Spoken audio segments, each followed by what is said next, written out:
Welcome to The Explainer. Ever wish you could just be a fly on the wall while a bunch of self-storage pros really talk shop?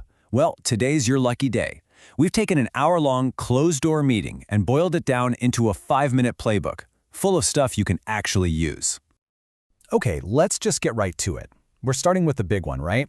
The question that I'm sure keeps every single operator up at night. Because it's not just about owning some buildings, it's about a whole strategy, a really hands-on approach to making it all work. So we've listened in on all the nitty-gritty details, the real-world headaches, and the solutions that these seasoned pros swear by. And now we're pulling back the curtain and giving you a front-row seat. You're about to learn the actual strategies that make the best, well, the best. All right, first up, and this is probably no surprise, the conversation immediately went to the #1 challenge for pretty much any operator. How in the world do you get customers in the door and actually get them to sign on the dotted line?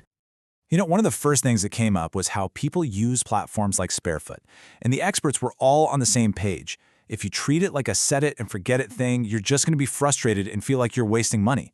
The pros? They're in there all the time, managing it, refreshing it, and keeping a super close eye on what they're getting for their money. And here's the proof in the pudding. One operator who has over 30 facilities shared this number. 54%, a 54% close rate on leads from that platform. That doesn't just happen. That's the result of working the system, following up on every single lead, and knowing their numbers inside and out. It just proves that when you really work the tool works for you. Next, the group jumped on what they called the lowest hanging fruit in all of marketing, your Google business profile. And the advice was crystal clear, and it really boiled down to these 3 things. Keep it fresh, because Google's algorithm loves to see activity. Go hard on getting reviews, because that's what builds trust. And, this is a big one, reply to everybody, showing potential customers that you're on top of it and you actually care.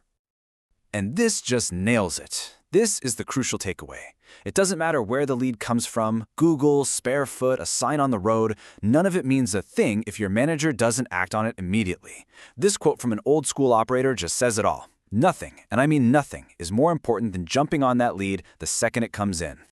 So this flows perfectly into our next section, right? Because once you get that lead, your whole focus has to shift to running the actual facility and doing it in a way that's smart and efficient.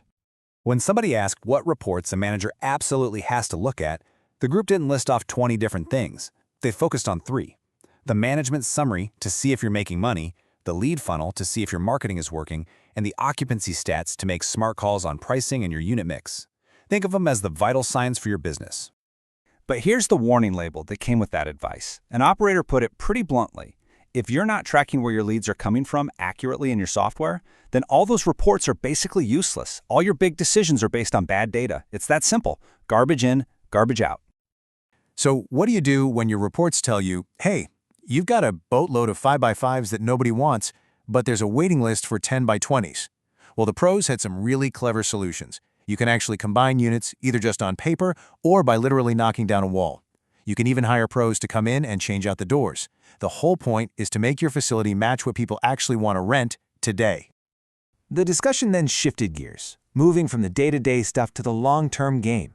So beyond the marketing and the operations, how do you protect your business from the really big, catastrophic risks? Let's talk about the single biggest legal landmine for any operator, a wrongful auction.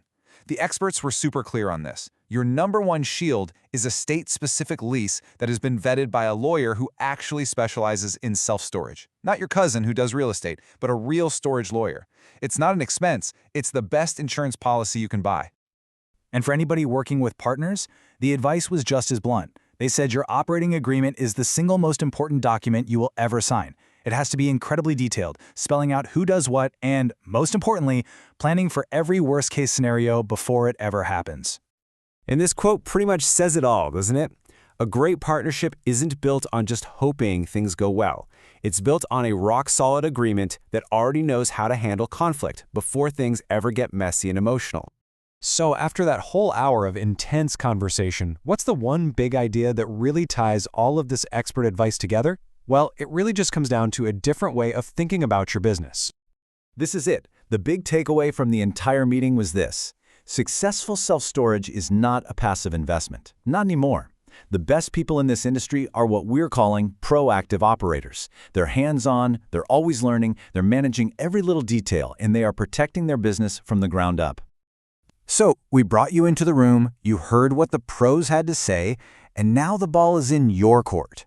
Whether it's finally updating your Google profile or digging into your reports or even calling a lawyer to look at your lease, what's the one proactive thing you're going to do to make your business that much stronger?